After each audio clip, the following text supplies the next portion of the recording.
नमस्कार, मैं स्वरभूमि से रोहित शर्मा।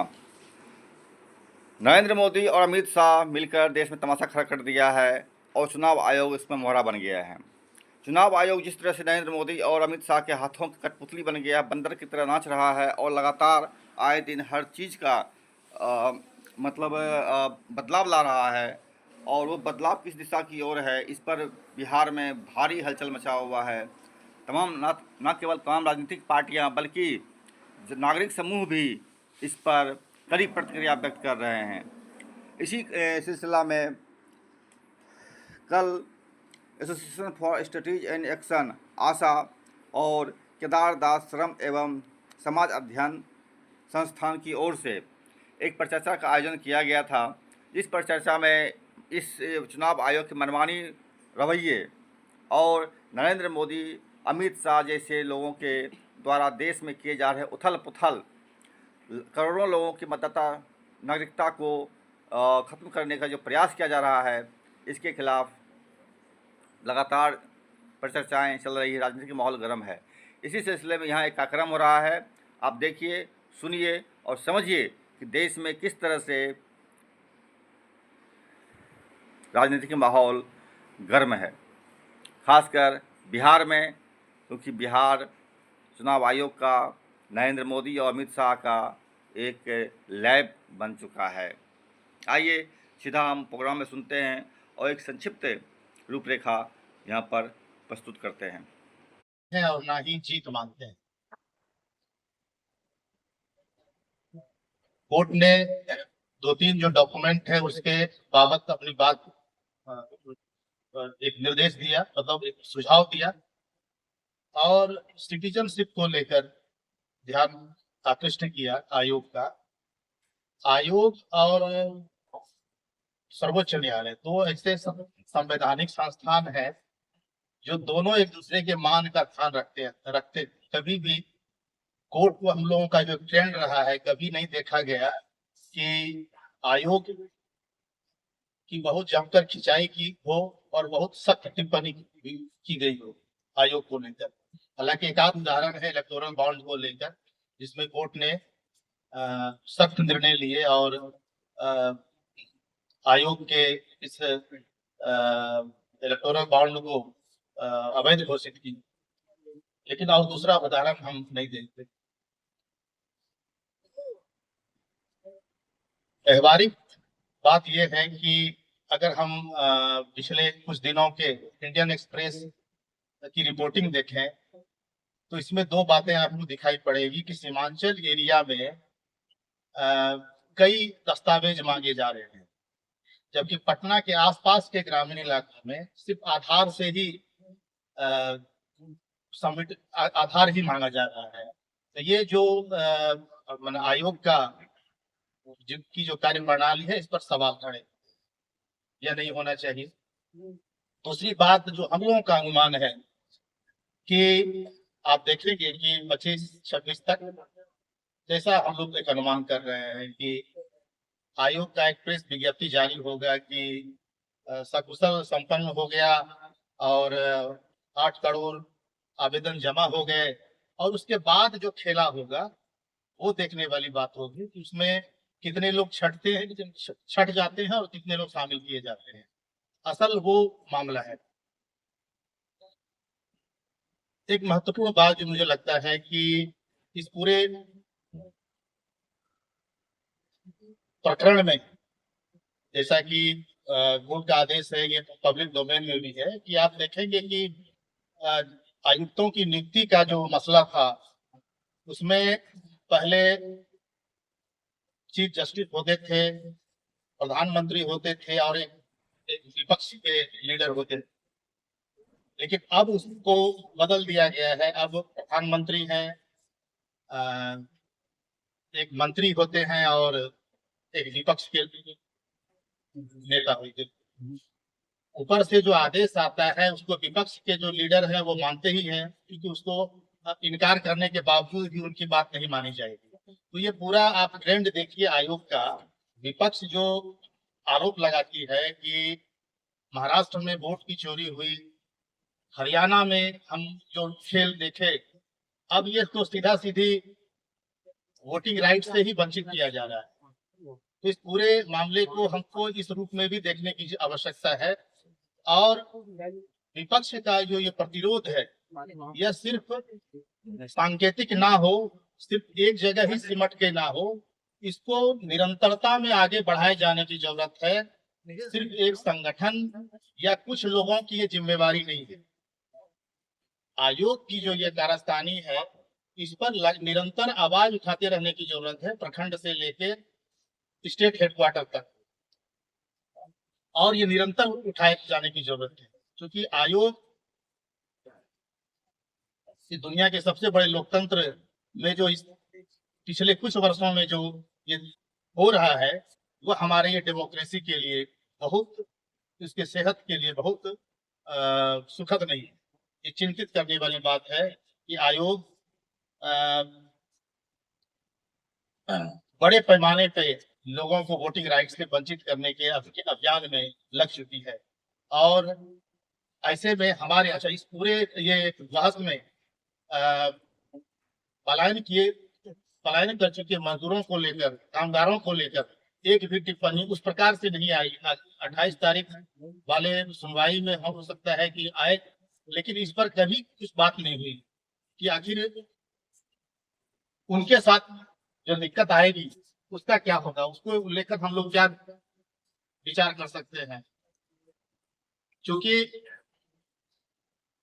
जब पढ़े लिखे लोगों के साथ वो एक्सेस नहीं कर पाते हैं, इंटरनेट की दिक्कत होती है, वो डाउनलोड नहीं कर पाते हैं, अपलोड नहीं कर पाएंगे, तो फिर होगा यह कि जब वो आएंगे मतदान के दिन, तो एक अजीब किस्म का नजारा देखने को मिलेगा। 200-300 लोग ऐसे होंगे हर मतदान केंद्र पर, जो सिर्फ मूक दर्शक रहेंगे, और वो किस प्रकार की स्थिति होगी, यह सोचते हुए भी हम लोगों को लगता है कि मतलब चिंतित हो जाते हैं कि उस तक वो कैसा नजारा होगा जब उनको वोटिंग राइट से वंचित किया जाएगा। क्योंकि वो तो दावा आपत्ति कर भी नहीं पाएंगे, वो तो सिर्फ मतदान के दिन आएंगे, वो तो समझ ही नहीं पाएंगे कि वोटर लिस्ट में मेरा नाम है अथवा नहीं।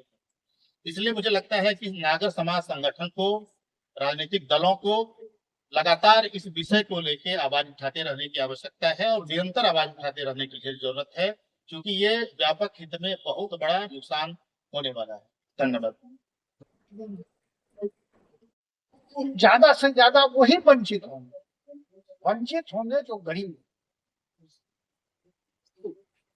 ये एक बात भी उनसे कह कि इसको भी आप लोगों को नोट करना चाहिए। और माइग्रेंट वर्कर के बारे में ये बात आई, ये भी बात सही कि माइग्रेंट वर्कर है, वो है बाहर, अब वो कब आएंगे, कैसे आएंगे, इसके बारे में भी सरकार की तरफ से तो हमसे कहा गया कि इसमें राजनीतिक विशेष विषय के बारे में, क्योंकि हम पॉलिटिकल वर्कर हैं, ये बात सही, जिम्मेवारी वो पॉलिटिकल पार्टी का है, और विशेष करके जो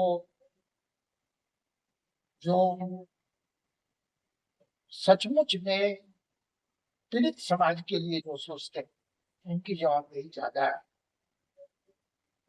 कि आज उनको जो वंचित होंगे, कमजोर लोग वंचित होंगे, उसके लिए वही आवाज जो बने। आज इस जगह पर जो संकट है, और कोई भी प्रशासनिक जो आदेश होता है, हम लोग क्लास डिवाइडेड सोसाइटी में रह रहे हैं, सरकार की कोई भी पॉलिसी आती है, पॉलिसी एडमिनिस्ट्रेशन के तरफ से हो, चुनाव आयोग से हो, सुप्रीम कोर्ट का डिसीजन हो, वो क्लास से बाहर, माने क्लास से इंटरेस्ट से एबव नहीं। हम लोग स्पष्ट इस विषय में कोई ये नहीं, उसका क्लास इंटरेस्ट है। लेकिन एक डेमोक्रेटिक सिस्टम में डेमोक्रेटिक नॉर्म्स खत्म हो जाएगा, और हो रहा है। डेमोक्रेटिक नॉर्म्स नहीं है डेमोक्रेसी के, इसमें जहाँ सेकुलरिज्म खत्म हो रहा है, जहां पर कास्टिज्म को फैनअप किया जा रहा है, तब ये सब इस स्थिति में डेमोक्रेटिक नॉर्म्स खत्म हो रहा है अपने समाज। पहले ये था कि कोई डेमोक्रेटिक सेटअप में हम ये भी सवाल पूछ सकते हैं कि आप तो कोई चुनाव के पहले कोई सभी राजनीतिक दल को बुला के पूछते हैं कि ऐसा कर रहे हैं। ये भी हमने कहा क्या राजनीतिक दल को तो बुलाते कि ऐसा जरूरी है, क्या कारण है, किस कारण से आप इसको कर रहे हैं, ये तो आप बताइए कारण क्या हो गया। हटा होता है हर चुनाव के पहले कुछ का नाम हटता है, कुछ का नाम जुड़ता है, ये प्रक्रिया तो चलती है। आपको हटा के ये आवश्यकता किस लिए पड़ गई? कहाँ से बहुत एकदम घुसपैठिया कहाँ से आ गया, एकदम लाखों लाख घुसपैठिया आ गया जिसके वजह से आपको ये प्रॉब्लम आ गया।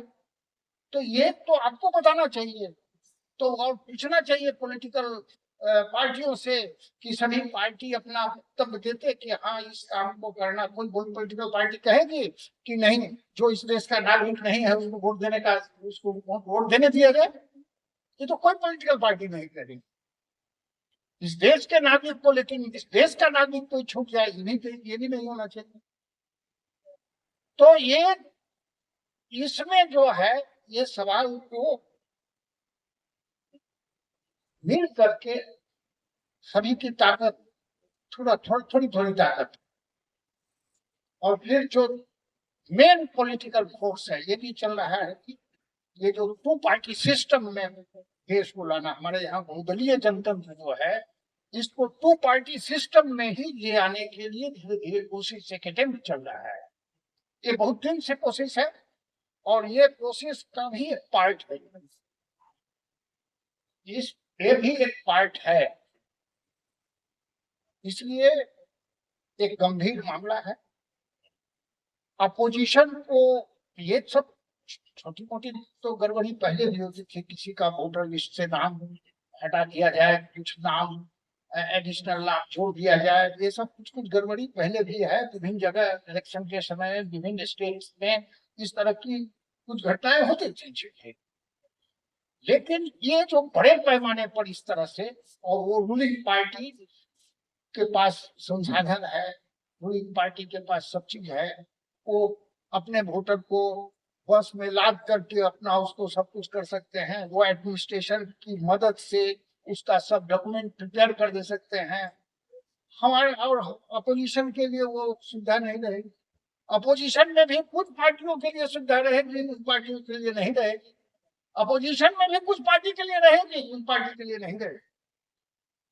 ये सब सवाल है, इसलिए ये गंभीर मामला है और इसको हम लोगों को लिख करके जो इस तरह से राइट थिंकिंग लोगों को लेकर के, पॉलिटिकल और राइट थिंकिंग पीपुल सबका एक पावरफुल मंच बना करके और जोरदार आवाज उठनी चाहिए। देश में कुछ जगह से उठ रही है। हम एक फेसबुक पर देख रहे थे और मूवमेंट अगेंस्ट सेकुलर डेमोक्रेसी ये ग्रुप है, वो लोग एक घरुआ मीटिंग में वो लोग इस इशू को, बिहार के इस इशू को, कि ये बिहार का मामला नहीं है, ये देश भर का एक मामला है, इस तरह से वो लोग किया है। ऐसे माने ये खतरा सभी जगह ये होगा और अपोजिशन को कमजोर करने के लिए रूलिंग पार्टी का ये हथकंडा बनेगा। तो इसको ख्याल रख करके हम लोगों को इसको लेकर के मूवमेंट के सिवा हमारे पास रास्ता क्या है? मूवमेंट ही एकमात्र रास्ता है, जन दबाव ही एकमात्र रास्ता है जिसके आगे हम किसी को डांट दिखा सकते। इसकी कोशिश। धन्यवाद।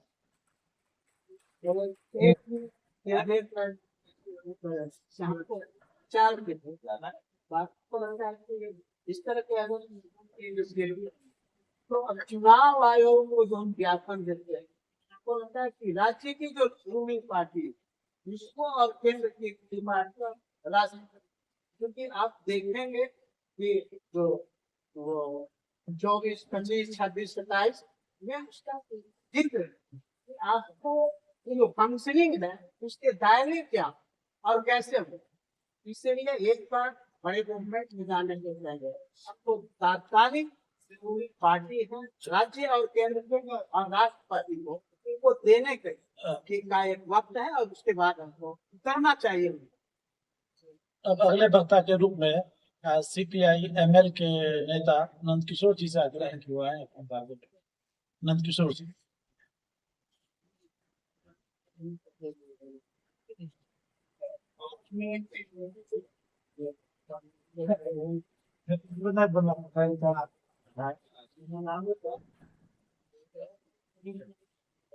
साथी अध्यक्ष जी और साथी,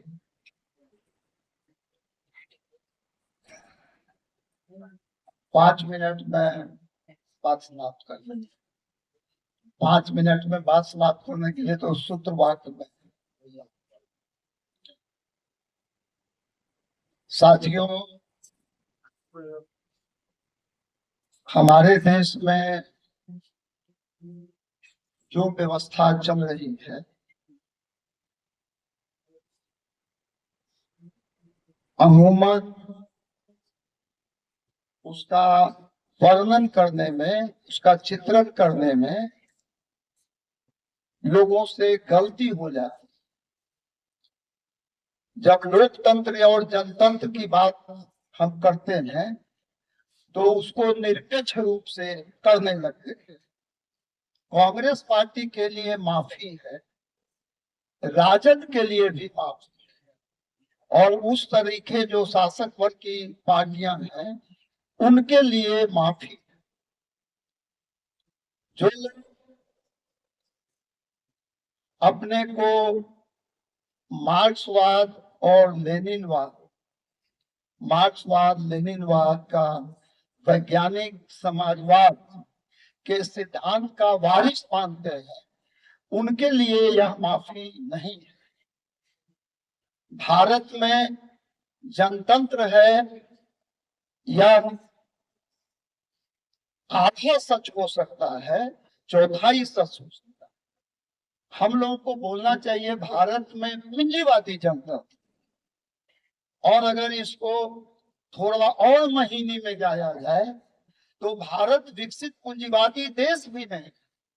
भारत में मजबूत सामंती अवशेष है या अर्ध सामंती संबंध है। इसलिए 14 अगस्त की आधी रात को जिन लोगों ने सत्ता संभाला, सत्ता हस्तांतरण के बाद, वो सिर्फ बड़े पूंजीपतियों के प्रतिनिधि नहीं थे, बड़े भूस्वामियों के प्रतिनिधि भी। दोस्तों, पिछले 11 वर्षों से जो सरकार दिल्ली में है, आरएसएस के इशारे पर चलने वाली, आरएसएस एक फासिस्ट ऑर्गेनाइजेशन, आजादी की लड़ाई में वो उसका विरोध कर रहे थे और अंग्रेजों की मुखबिरी कर रहे थे। संयोग या तो योग से वो लोग सत्ता में, और उनका पूंजीवादी जनतंत्र में भी भरोसा नहीं। हम लोग जिस सिद्धांत को मानते हैं, मार्क्सवादी सिद्धांत को, उसके अनुसार जनतंत्र शासन करने की एक व्यवस्था है और फासीवाद भी शासन करने की एक व्यवस्था है। अमूमन सामान्य स्थिति में जो पूंजीवादी जनतंत्र चलता, लेकिन जिसके तरफ साथी अरुण मिश्रा ने इशारा किया, 1991 के बाद ये जो न्यू लिबरल पॉलिसी है हमारे देश में या दुनिया में, जो बड़ी पूंजी के मालिक है, या तो दुनिया के स्तर पर साम्राज्यवादी वित्तीय पूंजी है, या उसके साथ सांठगांठ करने वाले, उसके सामने कैपिचुलेट करने वाले, सबसर्वियंट की भूमिका में रहने वाले भारत के बड़े पूंजीपतियों के प्रतिनिधि जो सत्ता में, इन लोगों से, और खास करके 11 साल से जो लोग शासन में हैं, उनके लिए पूंजीवादी जनतंत्र भी बोझ बन गया है, और वह देश में एक नंगी आतंकवादी फासिस्ट तानाशाही थोप देना चाहते हैं। और इसीलिए यह जो कदम है उसी दिशा में एक कदम है। इस बात को हमें समझना होगा। और अगर सच में पूंजीवादी जनतंत्र को भी उसमें जो सीमित जनतांत्रिक अधिकार है, नागरिक स्वतंत्रता के अधिकार हैं, जनता के अधिकार हैं, उसको कायम रहना है। और अगर उससे आगे जो मजदूरों, किसानों का, मेहनत कशों का जो जनतंत्र होता है, समाजवादी जनतंत्र कर दे तो बात मुकम्मल हो जाती है।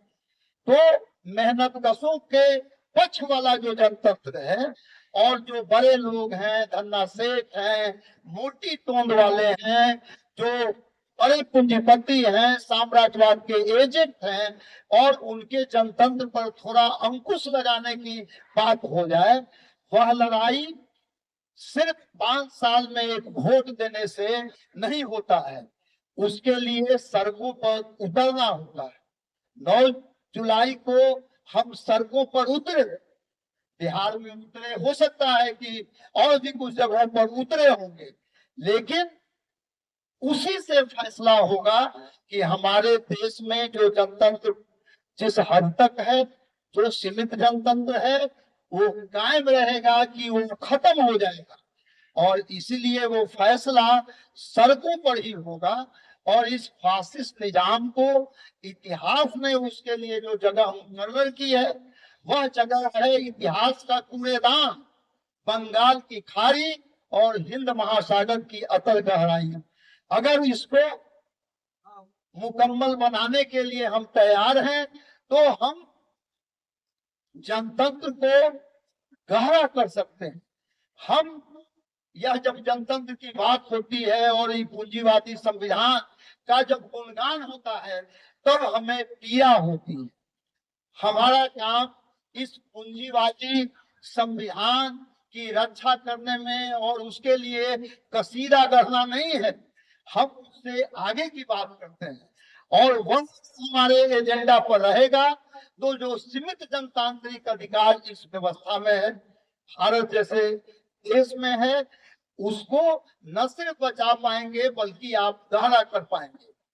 बात अभी तत्काल है कि तत्काल क्या करें, तो तत्काल करने में यह बात मानना पड़ेगा कि कई साथियों ने पहले भी रखी है कि हमारे देश में नागरिकता लोगों को सर्टिफिकेट प्रदान करने से नहीं मिली है। भारत में जन्म लेने से ही उनको अधिकार हो गया, उनके माँ बाप भारत में थे, भारत में जन्म लिए। तो यह सरकार को सुनिश्चित करना है कि जो भी भारत के वासी हैं, यहाँ के लोग हैं, उनको वोट देने का यह जो संविधान प्रदत्त जो अधिकार है, उनका जनतांत्रिक अधिकार हो सुनिश्चित। और इसमें जो रुकावट डालने का काम चुनाव आयोग कर रहा है, चुनाव आयोग एक फासिस्ट पार्टी का जो पूरी तरह से देश में फासीवाद को थोप देने के इरादे से एक कदम बढ़ा रही है, और जिसने धीरे धीरे 11 साल में जितनी पूंजीवादी संस्थाएं हैं, जितना इंस्टीट्यूशन है, उसको भीतर से ही कब्जा कर लिया। ये चुनाव आयोग की बात हो कि सीबीआई की बात हो कि पुलिस हो, मिलिट्री हो, ब्यूरोक्रेसी हो, सबको भीतर से कब्जा कर लिया है। और इस समय आपको थोड़ा आगे बढ़ के सोचना होगा, और जो हाथ करने की बात है, सीधे भयंत करने की बात है, उस मानसिकता से अगर आप आगे बढ़ेंगे तो आप जो जनतंत्र कहते हैं, जिसको मैं पूंजीवादी जनतंत्र कहना पसंद करता हूं, और बढ़िया कहें तो बुर्जुआ लैंडलॉर्ड डेमोक्रेसी है, इसको जितना है कर पाएंगे। और आगे जो हम में से अधिकांश जिनके एजेंडा पर जन क्रांति होनी चाहिए, वो क्रांति जो रूस में हुई थी, चीन में हुई थी, वियतनाम में हुई थी, वो अगर हमारे एजेंडा पर है तो हम जनतंत्र की लड़ाई भी जीत लेंगे। धन्यवाद। यह महत्वपूर्ण परिचर्चा कई घंटे चला है और इसके कुछ निष्कर्ष भी निकाले गए हैं। तकनीकी कारणों से पूरी चीज़ें यहाँ पर हम अपलोड नहीं कर पा रहे हैं, लेकिन जिस तरीके से इन तमाम सवालों पर एक गहन चिंतन मंथन और नागरिक प्रतिरोध हुआ है, वह अपने आप में अद्भुत है। और चुनाव आयोग, नरेंद्र मोदी, अमित शाह जैसे लोगों के लिए, जो फासिस्ट है उसके लिए यह बहुत बड़ा सबक भी होगा कि अगर वो नहीं चेतें तो बिहार वह भूमि है जहाँ से जेपी ने मूवमेंट किया था और अब उसी की सुगबुगाहट एक बार फिर दिख रही है। पिछले 9 जुलाई को जिस तरह से बिहार में बंद हुआ था और तमाम राजनीतिक पार्टियों ने पूरे इस मामले को अपने हाथों में लिया था, चुनाव आयोग को घुटने पर लाने का प्रयास किया था और घुटने पर आई भी। सुप्रीम कोर्ट ने भी कई ऑर्डर दिए हैं, सुझाव दिए हैं। ऑर्डर देने का औकात सुप्रीम कोर्ट की भी नहीं है, क्योंकि नरेंद्र मोदी और अमित शाह जैसे गुंडे से सुप्रीम कोर्ट भी डरता है, थर थर काँपता है, क्योंकि सुप्रीम कोर्ट के जजों के सपने में जज लोया आते हैं या फिर जज गोगोई आते हैं, जो या तो मर जाते हैं या पैसा प्राप्त करके राज्यसभा का सांसद बन जाते हैं और खुद पैसा कमाते हैं। खैर, जो भी हो, यह आंदोलन का नतीजा है कि सुप्रीम कोर्ट कहीं न कहीं इस मामले पर बात करने के लिए विवश हुआ है। अगर नरेंद्र मोदी और अमित शाह जैसे लोग इस तरह से चीज़ों को चलाते रहेंगे तो वह दिन दूर नहीं जब बिहार की धरती से गूंजती हुई ये नारा देश की सत्ता को न पलट दे। नमस्कार, मैं समर भूमि से रोहित शर्मा। चैनल देखिए, लाइक कीजिए, सब्सक्राइब कीजिए, शेयर कीजिए और हमसे जुड़े रहिए।